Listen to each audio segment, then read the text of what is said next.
incitement and showing that the defendants made against the security personnel in Nigeria to kill them and their family members. The broadcast of 21st day of October 2020, as contained in the PWW, the defendants said, and I quote, "Radio Biafra is now in the hand of the enemy of our freedom. I don't know how much they paid for it, but I know that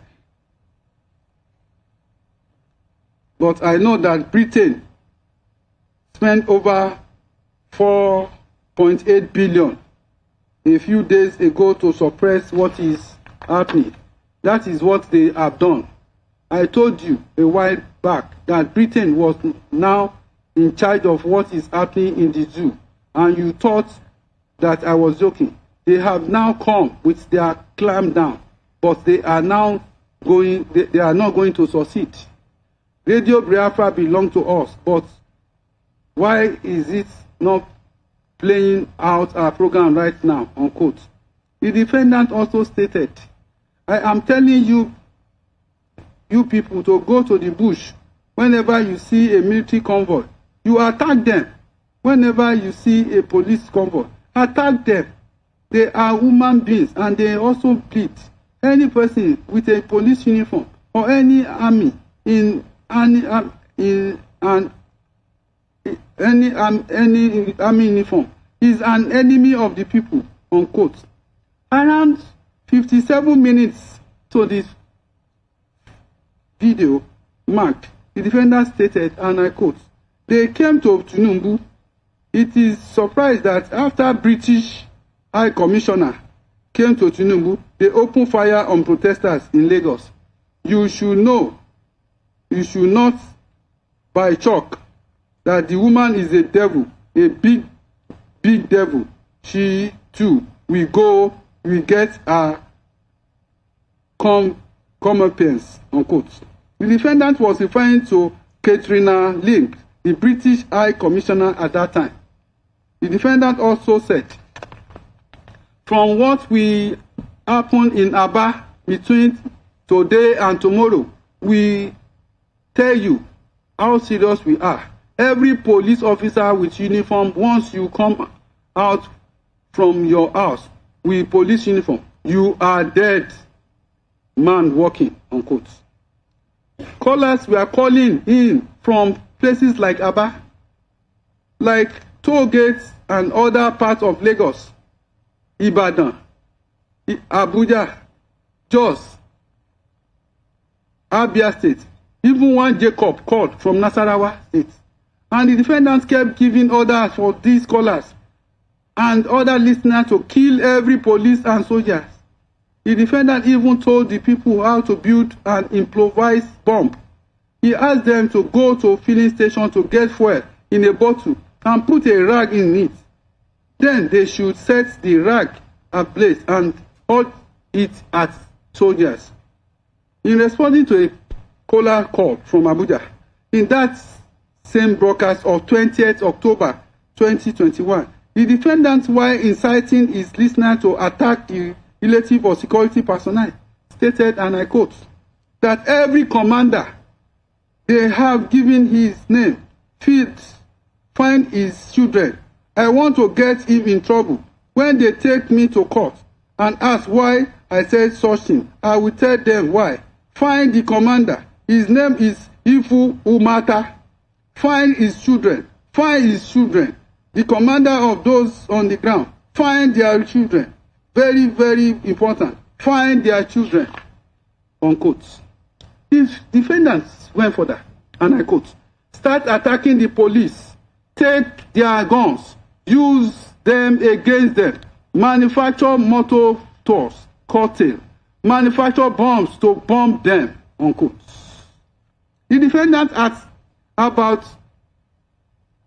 2 hours, 44 minutes, 35 second mark, while concurring with a caller who informed him of the intention of him, other IPOB members to burn down the Ezima police station, stated, not only one, I want every police station in Aba to be destroyed, completely destroyed, and burn them down. It is an order destroying them completely. anybody who sees them with police uniform, kill the person. Nigeria wants anarchy. We will give them anarchy, unquote. In another broadcast, the defendant, while responding to a caller, stated this: "You people must devise strategy to outfit the army. There are some guns in Edo State right now, as we speak. Use those guns to kill one or two of their army officers. Take their guns and begin to kill other people as well, because they cannot sustain this protest for 3 weeks. There are guns in Edo State already. Kill the army whenever you see them. Take their guns and kill them," unquote. The incitement of the defendant for the public to kill security personnel is quite clear from his blockers. Not only incitement to kill security officers, the defendant even went as far as inciting the public to destroy all properties of federal government during the NSAS protest of 20th October 2020. The defendant, in another live video dated 20th October 2020, the defendant, while responding to calls from his foot soldier during the NSAS protest, stated, and I quote, "If you leave the Janjaweed and their agents the way they operate, if you leave them, believe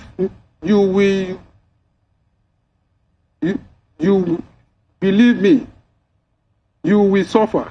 That very hotel must be brought down. I did not say set ablaze. It must be demolished as an example to the rest. If you have not dealt with Tinubu in Lagos, the other will not learn their lesson. Tinubu is an evil man." The hotel referred here to is Oriental Hotel in Lagos, which the defendants alleged belonged to Tinubu. While responding to a caller, the defendant urged his callers to ambush the security forces during the protest and cut them off. He said, and I quote, "Go to the bush.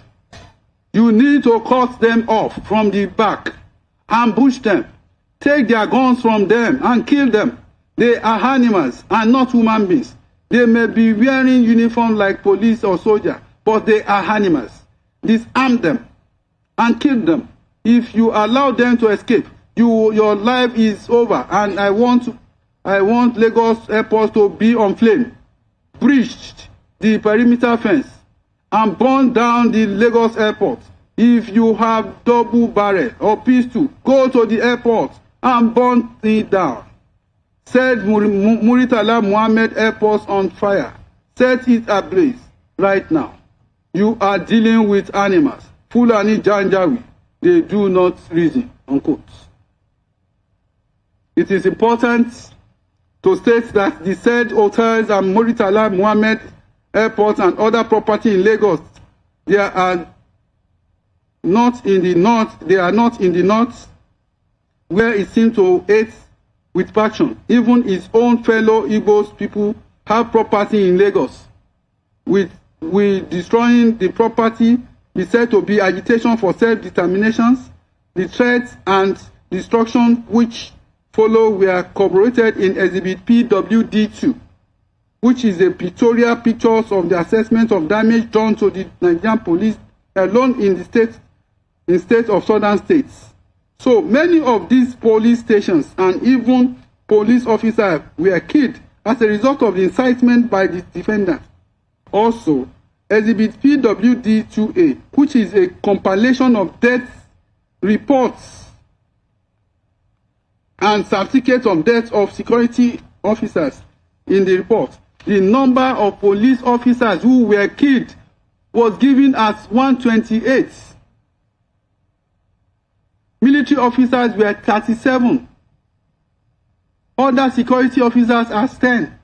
Number of police stations attacked were 164. INEC facilities destroyed were 9 in number. This clearly shows the extent of damage caused by the defendants through his inciting statements. Another caller called into the program informing the defendant that he was at Oshodi Apapa Expressway and that they are killing them. The defendant, annoyed by this information, stated for, and I quote, "How many police or army did you kill? I don't want to hear that. They are killing you. How many did you kill?" Unquote. The caller then responded that they have burnt the Orile police stations and Ilasa police station. The defendant then told the caller not to wave the green, white, green flag of Nigeria, but a blood-stained flag with the color green, white, red. He further responded to another caller by saying, "What I want them to do is to set ablaze the United building along Marina on fire. Every federal government property in Lagos should be burnt. That is what is going to be signal to the world that people have had enough. I want every federal government building in Lagos to be on fire. Every federal government vehicle or anything belonging to federal government, burn it. Go to the Murtala Mohammed Airport, burn it. How many soldiers do they have? Manufacture your own weapons and unquote." The result of this incitement is the killing of several military officers, police officers, DSS officers. The incitement also led to the destruction of several police stations in Lagos across the southern states of Nigeria. According to PW5, he led a team of officers to investigate the destructions and killing of the security personnel that occurred during the NSAS protest of 20th October 2020, as contained in Exhibit PWD2 and Exhibit PWD2A. The results were quite alarming. The court is mindful not to attribute all the happening during the NSAS protest on the defendant. However, there is no doubt that the incitement by the defendant contributed largely to the killing of security operatives, as well as destruction of public properties. The defendant incited people to destroy property such as the Lassa police station, other police stations, and properties of this government. The evidence before this court shows that the said properties were actually destroyed, such as the Lassa police stations, the High Court of Lagos in Igoshere, as well as PRT buses belonging to Lagos State government in Oyinbo. PW2 also testified that military couples were killed by those incited by the defendants in Olu in Imo State. In addition, PW4 stated that his driver and one of his tactical officers were killed as a result of the incitement. The action of the defendants were clear, as it was aimed to cause anarchy by killing security operatives in Nigeria, which would in turn lead to breakdown of law and order. The defendant had an evil intention to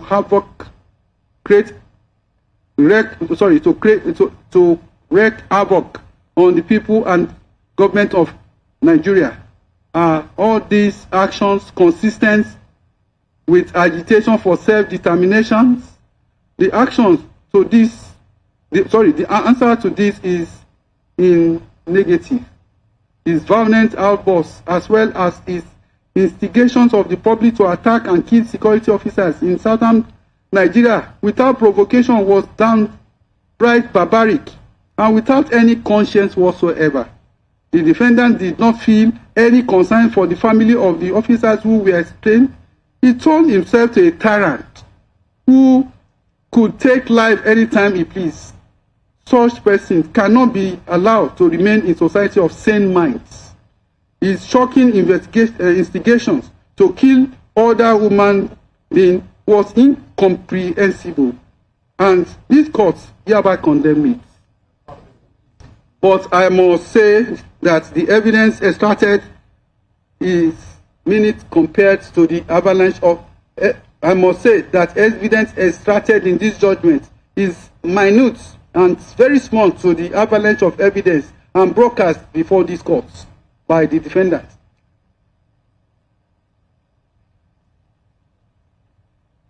The defendant made extremely threatening statements, incited people to violence. The prosecution has successfully discharged his burden of proving counts 4 and 5 beyond reasonable doubt. Consequently, the defendant is hereby convicted of the said counts 4 and 5. Now, count 6. For count 6, the defendant is charged with the offense of making a broadcast received and heard in Nigeria within the jurisdiction of this court, in furtherance of an act of terrorism against the Federal Republic of Nigeria and the people of Nigeria, in which he directed members of the indigenous peoples of Biafra, a proscribed organization, to manufacture bombs, thereby committing an offense punishable under Section 1(2)(f) of the Terrorism Prevention Amendment Act 2013. Section 1(2)(f) of the Terrorism Prevention Act 2013 provides: A2. A person or body corporate who knowingly in or outside Nigeria directly or indirectly, willingly, F. assists, facilitates, organizes, or directs the activities of person, organization engaged in any act of terrorism. The ingredients of the offense expected to be established are: 1. The defendant must be a person or body corporate. 2.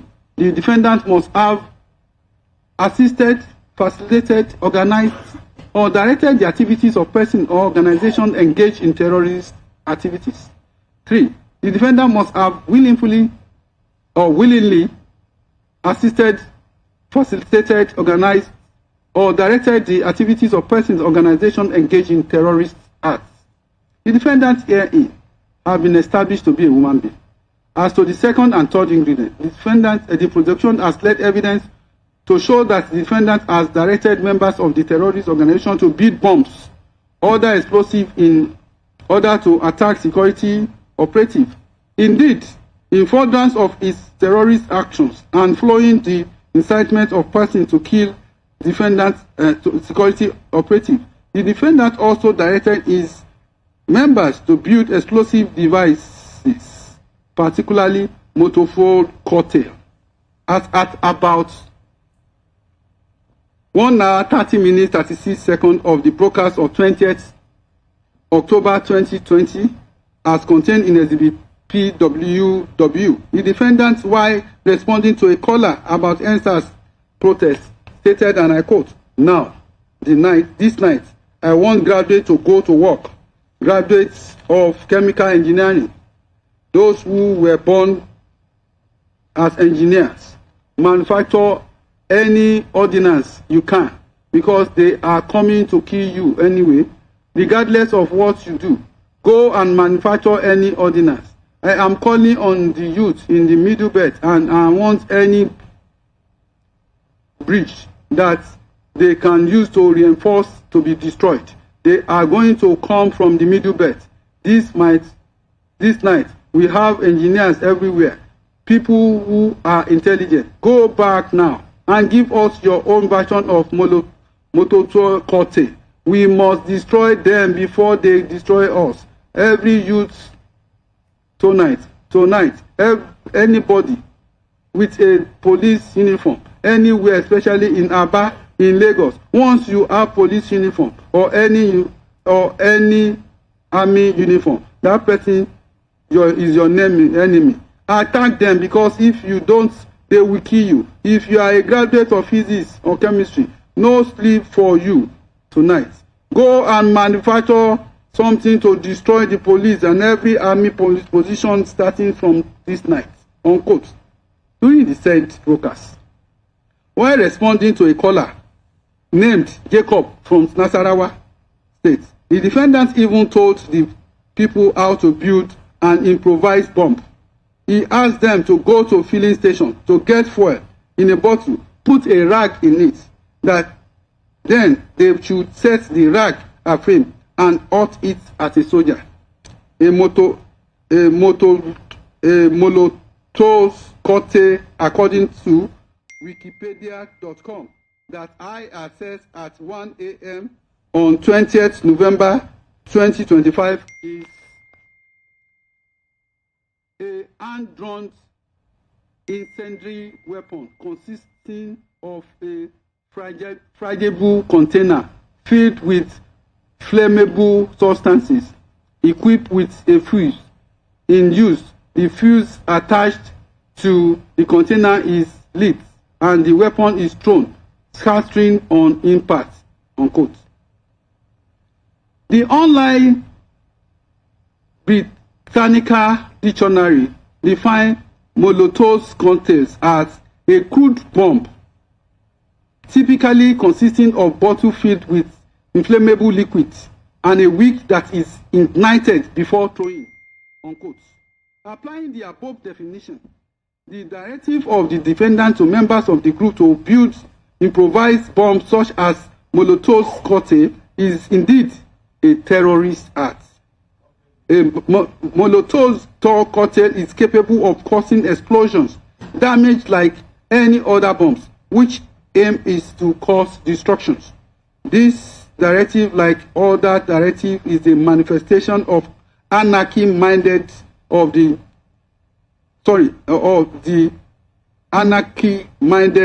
defendant, which is set out to express through his Biafra radio, which he claimed to be the founder and director. The defendant, through the Radio Biafra platform, carried out so many terrorist attacks which led to the destruction of lives and property in Nigeria. The defendant is not only confirmed to local terrorists, but I hold without hesitation that he is an international terrorist, flowing from his threat to attack British High Commission and American Embassy, as well as his incitement against the British High Commissioner to Nigeria at the time, Catherine Lyons, a known woman of peace. In a broadcast of 21st October 2020, the defendant stated thus, and I quote, "Radio Biafra is now in the hand of the enemy of our freedom. I don't know how much they paid for it, but I know that Britain spent about 4.8 billion a few days ago to suppress what is happening. That is what they have done. I told you a while back that Britain was now in charge of what is happening in the zoo, and you thought that it was a joke. They have now come with their clampdown, but they are not going to succeed. Radio Biafra belongs to us, but why is it not playing our program right now?" Unquote. The defendant also stated, "I am telling you people to go to the bush.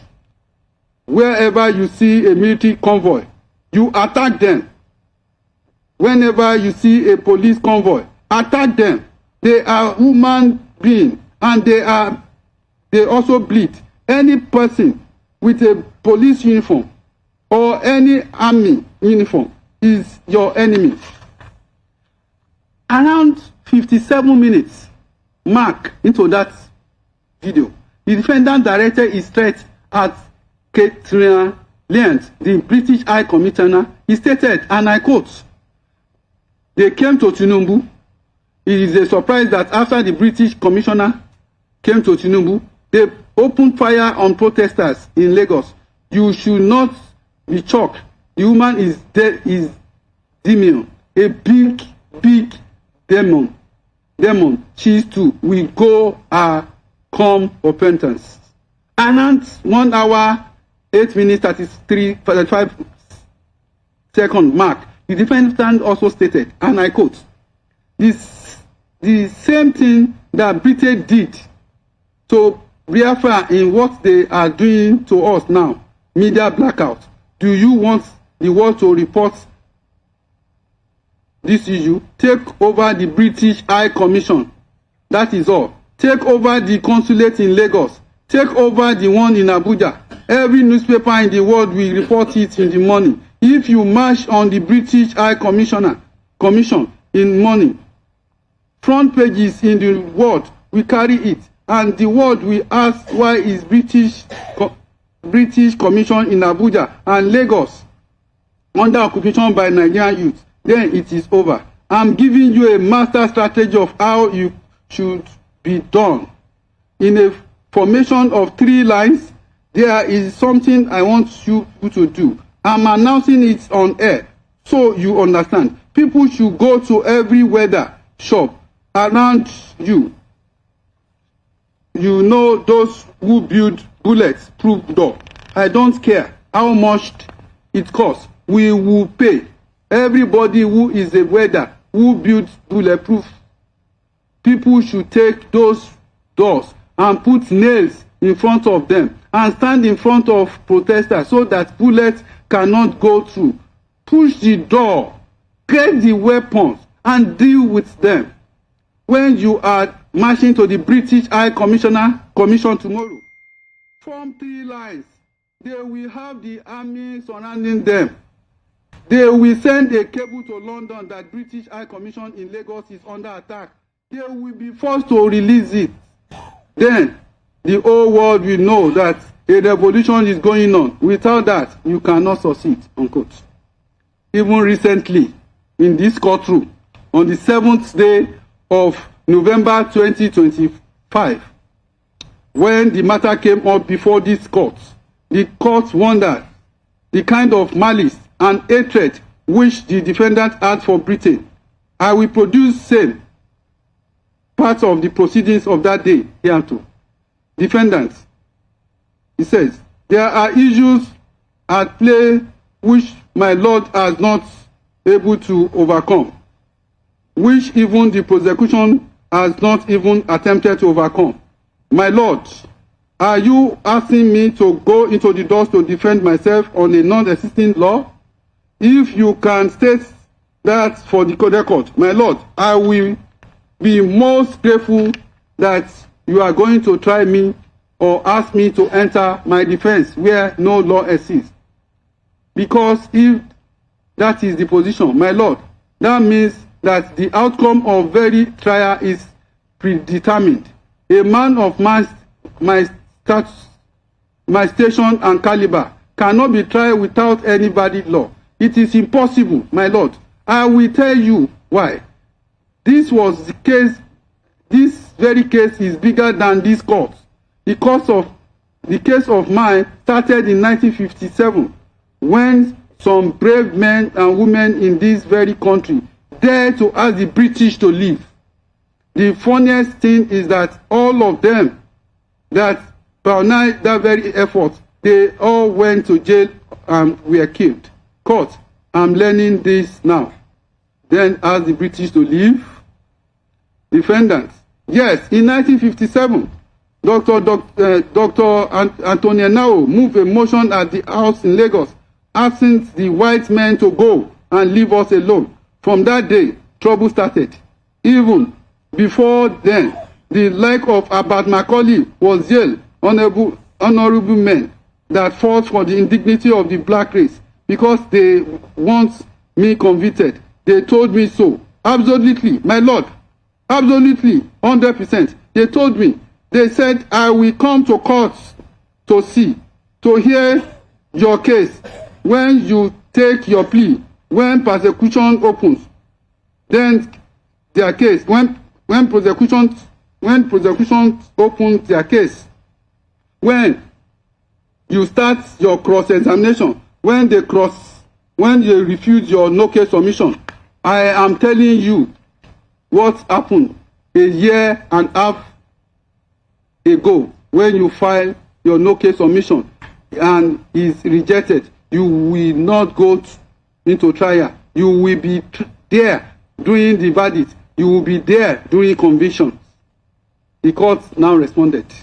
Let me just clarify this. It is also on record. You said that the British said that 1 year and a half ago that I was not the one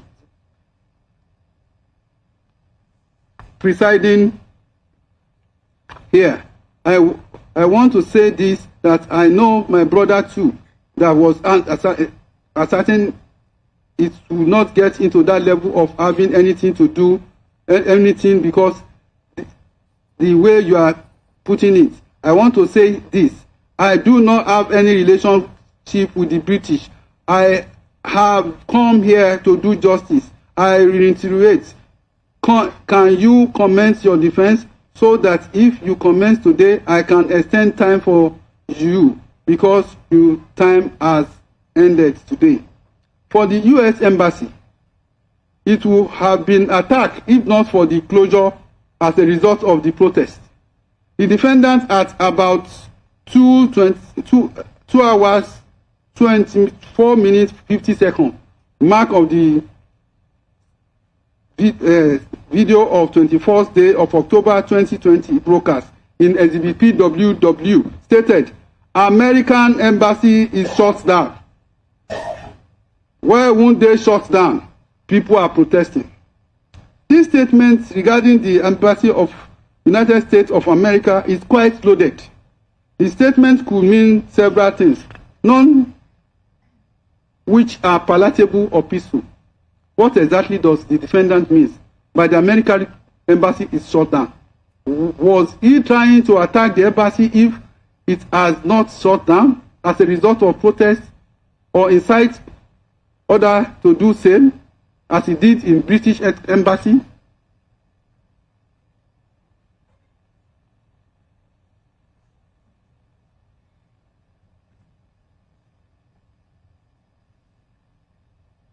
The inference to be drawn from the statement is that the defendant meant to do harm to the embassy of the United States by attacking or invading the embassy. Under international law, the premises of an embassy or high commission of a foreign nation is deemed inviolable. That means that even though the land belongs to a host country, it cannot invade such premises. See Article 22 of Vienna Convention on Diplomatic Relationship,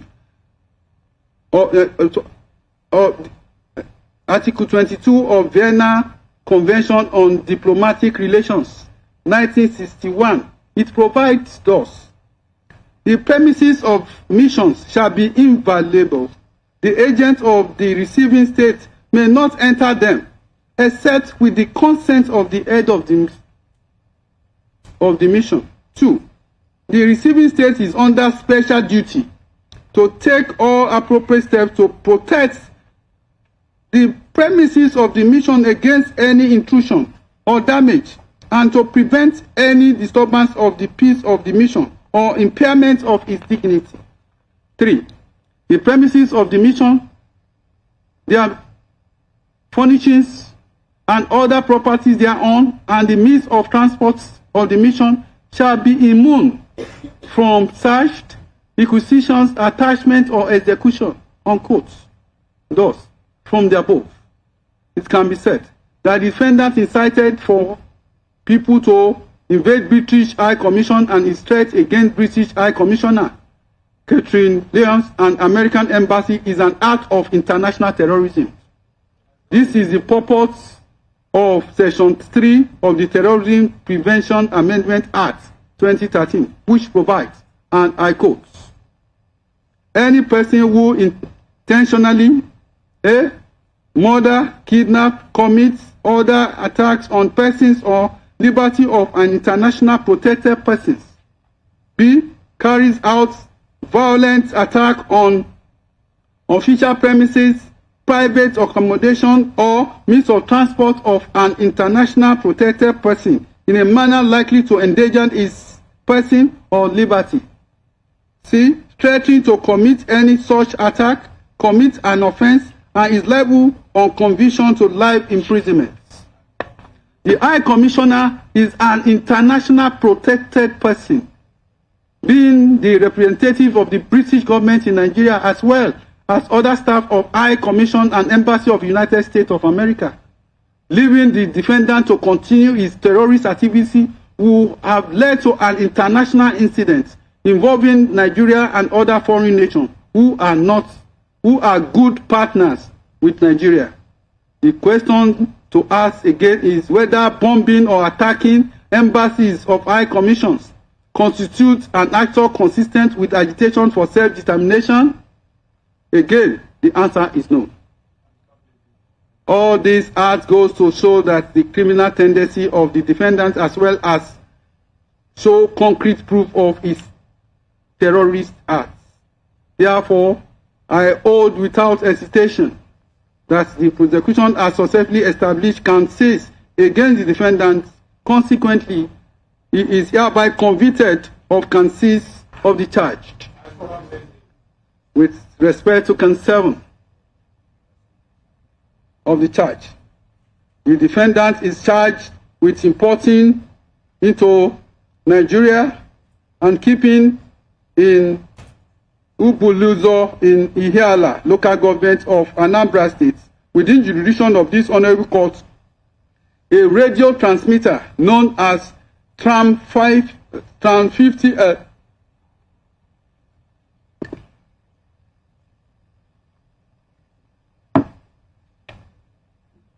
concealed in a container of used household items which he declared as used household items, thereby committing an offense contrary to Section 47(2)(a) of Custom and Excise Management Act, Cap C-45, Laws of the Federation of Nigeria 2004. The dispute as to which law provides for the offense in count 7 has been conclusively decided by the Supreme Court in case of Federal Republic of Nigeria versus Kanu Supra, where my Lord M.L. Garba, JSC, while reading the lead judgment, heard, and I quote, "A calm reading of the details of the facts stated as constituting the offense mentioned or named therein would clearly and undoubtedly reveal that it deals with the offense punishable under the provision of Section 47(2)(a) of the Custom, Excise and Management Act, Cap C-45, Laws of Federation of Nigeria 2004, which provides as follows: 47(2). If a person A imports or causes to be imported any goods concealed in a container holding goods of different descriptions, or he shall be sentenced to imprisonment for 5 years without the option of fine. It follows in the above circumstances that the mention of the Criminal Code Act as being Chapter C-45 or Chapter C-45 in Laws of Federation of Nigeria 2004 is a mere mistake in place of correct law. The Customs and Excise Management Act, under which the facts alleged to constitute an offense in count 15, is punished and punishable.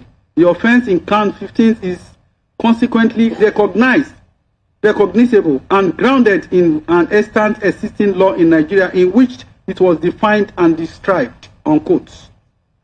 Thus, the court will follow the decision of the Supreme Court and decide count 7 based on Section 47 of the Custom and Excise Management Act. The ingredients of the offense are: the defendant must have imported or caused to be imported goods concealed in a container. 2. The imported concealed goods must have been of a different description. The evidence led by the prosecution through PW4 is that the defendant imported into Nigeria a radio transmitter known as Tram 550L concealed in container which contained used household items which he described as such. PW4 stated that indeed the Department of State Service had tracked the transmitter of Radio Biafra to a compound in Umuluzino in Ihiala, local government of Anambra State, belonging to one Benjamin Madubulu. The officer secured a search warrant, exhibit PWT, and proceeded to the compound where they recovered the container. Prior to going to the scene, PW4 testified that he watched a video of the defendant inspecting the container and the transmitter with Benjamin Modubugu.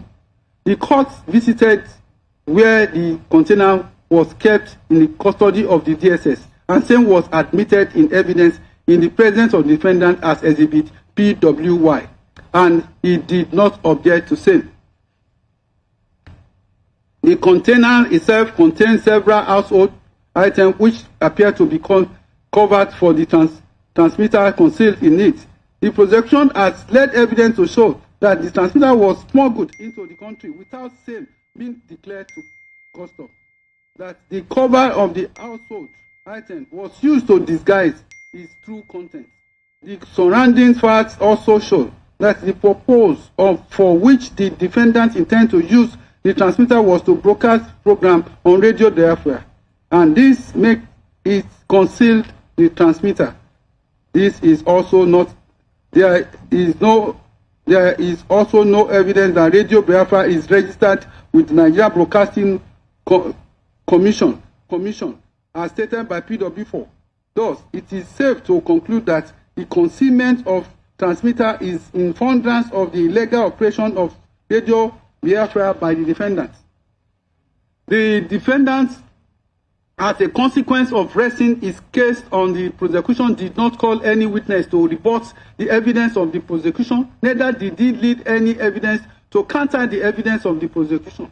There is no evidence before this court stating the transmitter was lawfully imported into Nigeria. The defendant had the duty to present evidence and failed to rebut the allegation made against him, but he failed and deliberately refused to do so. The court is therefore bound to believe the evidence of the prosecution. Consequently, the court hereby convicts the defendant of count 7 of the charge. I must say here that defendants have always claimed to be a freedom fighter, seeking justice for his people. Indeed, this is known in law as the right to self-determination. The right to self-determination is a political right recognized in several international instruments. Article 1 of the International Convention on Civil and Political Rights, 1966, provides, and I quote, "All people have the right of self-determination. By virtue of that right, they freely determine their political status and freely pursue their economic, social, and cultural developments." Unquote. The right to self-determination also entails the right of a group of people to form their political entity or their own government. Article 20 of the African Charter on Women and People's Rights also provides, and I quote, "All people shall have the right to existence. They shall have the unquestionable and inalienable right to self-determination. They shall freely determine their political status and shall pursue their economic and social development according to the policy they have freely chosen." 2. Colonized or oppressed people shall have the right to free themselves from the bond of domination by resorting to any means recognized by the international community. 3. All people shall have the right to the assistance of the state parties to the present charter in their liberation struggle against foreign domination, be it political, economic, or cultural. Unquote. Nigeria has domesticated the African Charter, which is known as the African Charter on Women and People's Rights, Ratification and Enforcement Rights, which means the provisions of the Charter are enforceable in Nigeria, provided they do not conflict with the clear provision of the Constitution of the Federal Republic of Nigeria 1999 as amended. Section 2(1) of the Constitution of the Federal Republic of Nigeria 1999 as amended makes it clear that Nigeria is an indivisible state, which means there is no room for division. The said section provides, and I quote, "Nigeria is one indivisible, indissoluble sovereign state to be known by the name Federal Republic of Nigeria." Unquote. This means that anyone agitating for a breakup of the Federation of Nigeria is going against the Constitution. However, any person agitating for self-determination can do so through the National Assembly seeking for amendments of the Constitution regarding the indivisibility of Nigeria and to reflect the recognition of the agitating state. It is after this that the procedure can be said to be completed, but not excluding a referendum. Any self-determination not done in accordance with the constitution and laws of the country will be illegal. The defendant is not only agitating for secession of the states of the Southeast, South, and some Middle Belt states. He is doing so using terrorism as a weapon. Terrorism has become a monster in the world today, and several groups have continued to use this weapon to form separate governments. In Nigeria, groups like Boko Haram, Lakurawa, IPOP have in recent years troubled Nigeria with terrorist activities. This terror group, by their activities, has denied innocent people the enjoyment of their fundamental rights. The action of the defendant and his terrorist organization have led to the bloodshed of innocent citizens, as well as security personnel who were going about their legitimate duty. His incitement through the broadcast on Radio Biafra as well as the social media platform of the group has led to the destruction of lives and property, as well as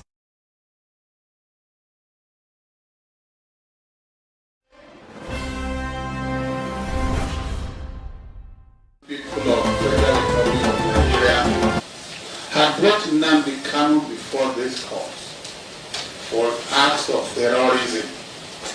And Lord, in the last few weeks or last few days, Nigeria has been a season of victims of terrorism. But my Lord, this afternoon, this honorable court delivered its judgment in which the convict Nnamdi Kanu was found guilty and convicted of offenses under Terrorism Prevention and Prohibition Act. He has accordingly been convicted and it is now to be sentenced. And Lord, the prosecutor has a duty to invite your Lordship's attention to a few points that we guide your Lordship in the sentencing. And Lord, this court has again affirmed the long-standing principle that whenever Nigeria as a nation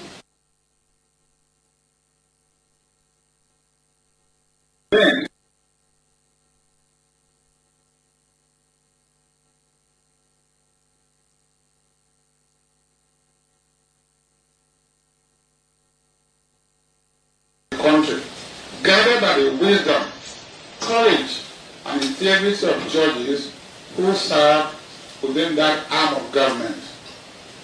Terrorism, my Lord, remains one of the greatest threats to humanity. It is among the most devastating of atrocities in human history. As the leader of the proscribed indigenous people of Biafra, the convict, through his broadcast on Radio Biafra and through the group Armed Wing, the Eastern Security Network in Nigeria, and took active steps to destabilize the country. By the conviction of Nnamdi Kanu for acts of terrorism, it is clear that justice has been served to the thousands of innocent Nigerians who lost their lives as a result of the inciting broadcast and violent activities of the Eastern Security Network.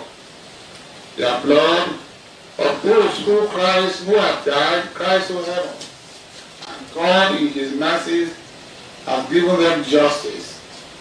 Justice has honored their cry. The families of more than 75 security officers who were murdered in the service of their fatherland will now find some comfort in this conviction. Those whose relatives were brutally killed and buried with equal soul of the order of the convict here have not died in vain because justice has been done.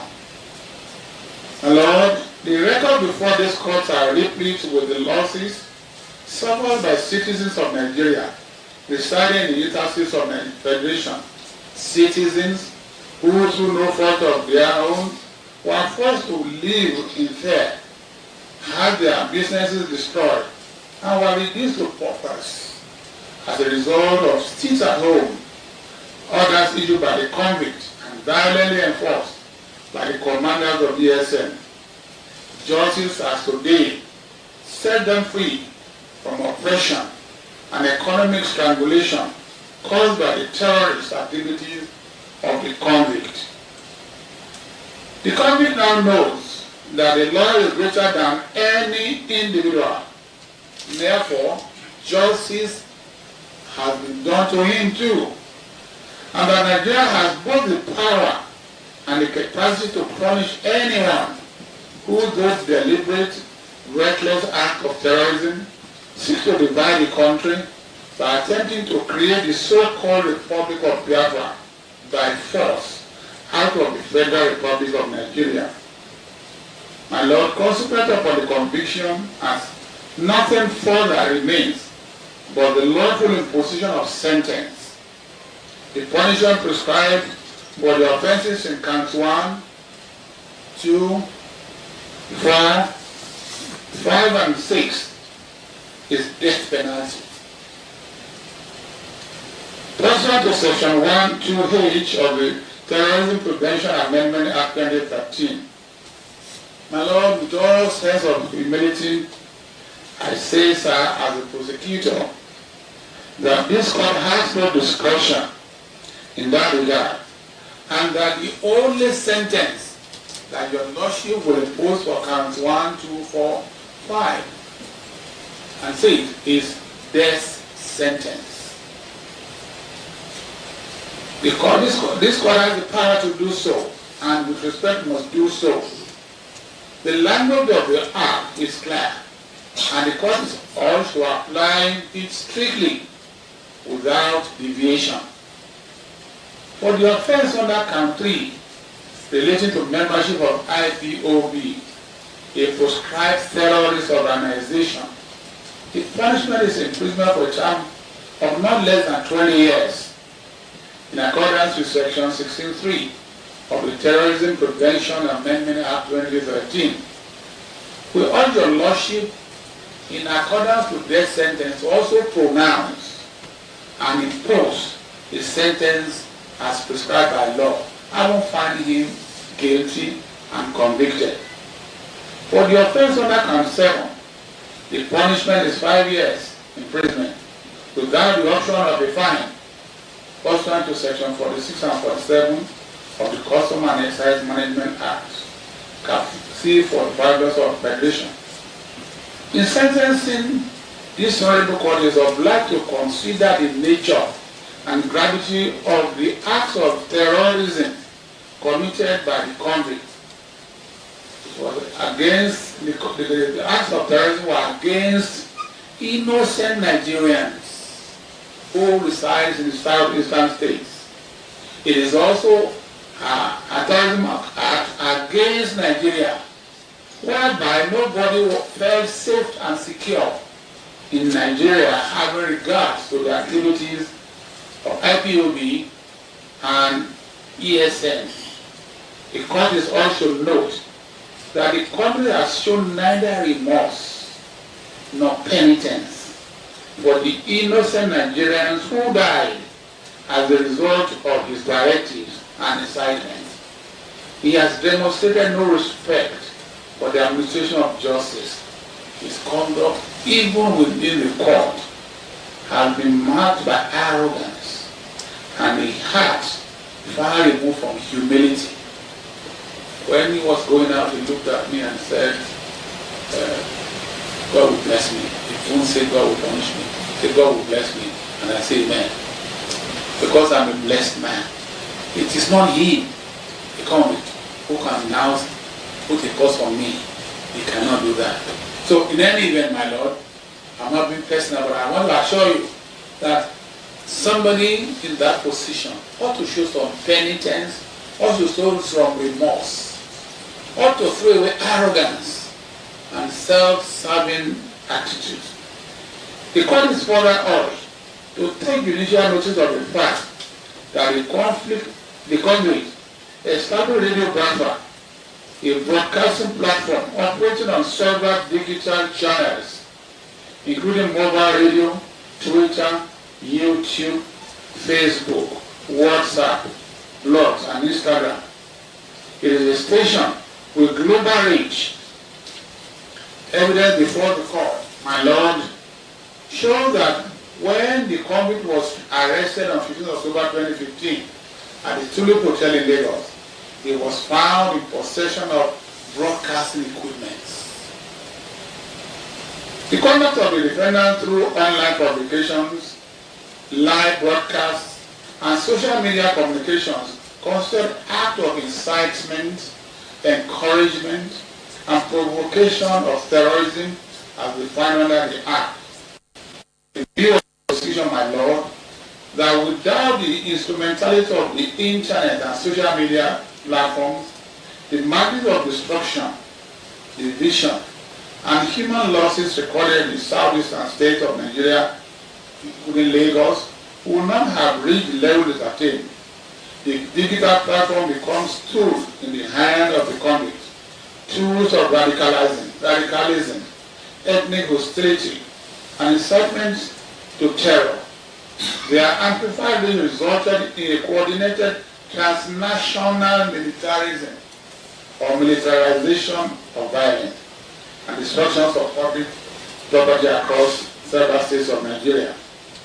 The court has both the power and the duty to restrict further access to digital media through which the offences were committed by making orders that prevent the commission of similar or related offences, including forfeiture, confiscation, or restrictions of the means used to commit the act of terrorism.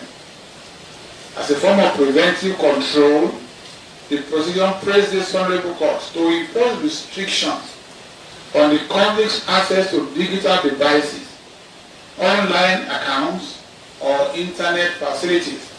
In other words, my lord, anywhere he may be kept until his execution in obedience to the sentencing, if he has access to these devices, and they are cheap and easy and available everywhere in Nigeria, there will continue to be broadcast. Maybe he will claim he was not the one. At the moment, if you open to YouTube, you see a lot of rascals talking about the proceedings of his court, trying to twist and misread and mislead the people with what happened in court. So we're asking that your lordship should restrict him from having access to these devices. This honorable court, my lord, has the sacred power to prevent convicts from further committing offences by making orders for the forfeiture, confiscation, and restriction by any means used for communication. We therefore pray that the court to order the forfeiture of all the broadcasting equipment, digital devices, and all electronic materials seized from the convict and currently in the custody of the Department of State Security, State Service. In particular, the radio transmitter, Trans-50L, unlawfully imported into the country, should be forfeited to the federal government of Nigeria. My lord, we want to say, sir, with all respect, that it might be argued that access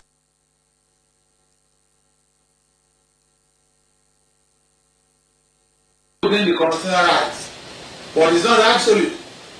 So therefore, sir, if your lordship want to order his restriction, your lordship may say, may give him the right to acquire any, but with the permission, with the authority of National Security Advisor and the Controller General of the correctional facility that he may be put. Therefore, my lord, it's not an absolute or free right for him to begin to acquire those digital devices that may encourage him to reenact or to begin to commit the same or similar offense under his right to freedom of speech. So we are saying, my lord, that your Lordship should restrict it. My Lord, considering that the company has to be in a custodial facility, we're asking your Lordship to direct that for the safety of the convict, for his safety, for his security, and for the protection of his life until your sentence or is executed, I respectfully, sir, as prosecutor, plead with your Lordship to direct that he be kept in the safest custodial center anywhere in Nigeria, because his safety is very important. Your Lordship need to take judicial notice of what happened when Simon Ekpa was sentenced in Finland. There were lots of talks and talks. The convict has enemies. He has friends. But no one can say the volume or the number of his enemies who may want to eliminate him. So we are asking another, your Lordship order the government of the Federal Republic of Nigeria to keep him in the safest custodial center anywhere in Nigeria. You know, and if I may say with all sincerity, I am not too shocked that Kuje, where there have been jailbreaks, will be the ideal place. So I'm urging your Lordship with all sense of responsibility to preserve his life until he answers his sentence. So I thank your Lordship and I pray that the incidents of terrorism will cease from Nigeria, from north to east, to northwest, to north central, and as we see, may God spare Nigeria of disintegration. Now, I want to thank you. I want to appreciate you on behalf of my colleague, Adebayo Ojo, and Suraj Saida. We are grateful to your Lordship, a well-researched, a well-reasoned, and a courageous judgment. Thank you, my Lord.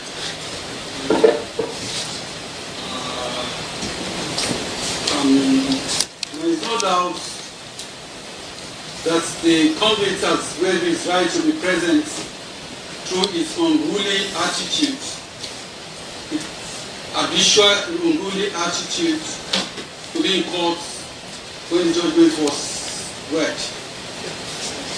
But we must still give him opportunity to hear one or two things from him, but not personal, through his person. Since his consultant is here and the offense has to do with death sentence, I will call his consultant, that was his lawyer before he converted him to consultant, if he has any advocate to make on his behalf.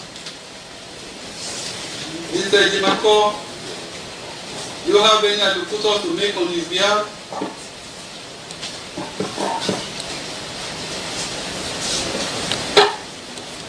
My Lord, being an officer in this temple of justice and not being properly dressed and not being his counsel or record, I will yield this very task to Honorable Obina Agocha, who is better qualified than me being the member of House of Representatives who represents Mazi Nnamdi Kanu. It's okay. Honorable, let me have your full name and restrict yourself to advocatus. Advocatus is what will mitigate the sentence. He's our brother. Let us hear you. You tell us your name. You can't, because of your ruling behavior, deprive him of advocatus. Can I hear from you? Thank you, my Lord. My name is Right Honorable Obi Agocha. I represent the good people of Iguano, whom I had not, and whom I had served federal constituency in the 10th National Assembly. The Lord, I am the direct representative of Mazi Nnamdi Kanu. That's why you see me here almost every time, showing presence and also showing solidarity with him. The matter has come to a closure for now. I'm not his lawyer. I wouldn't know whether they will seek appeal. But for now, the Lord is my brother. He's my friend. I went to school with him. We attended primary and secondary school together, though he was my junior. But it is my responsibility and obligation as a member of the National Assembly to represent him as well. The Lord, I plead for mercy, I plead for clemency, and I appeal for peace and for stability of not just the Southeast, but as well as Nigeria. Like the prosecutor said, Nigeria is bleeding over the last few days, and we must bring some of these issues to bear and to understand how to find common solutions to our common problem of terrorism. I also wish to appeal to the prosecution team that it's been done to Mazi Nnamdi Kanu. There are other people out there also doing more worse than him. Please, Sorry, sir. I ask for a locutor. Yes, sir. Please, don't So, I apologize, sir. So, I want the court to take judicial notice of that this trial has gone on for almost 10 years. Mazi Kanu is almost 56 or 57 years old now. He has been absent in his family life, his children, his community, his family. So I plead for the Lord to show mercy, to temper justice with mercy. And as we move forward, it shall be great for our country. Thank you very much for the opportunity. I'm a friend of the court. I will come from the other side of the government. So thank you for giving me the opportunity to address the court. Thank you, sir. Thank you. I will consider all this, and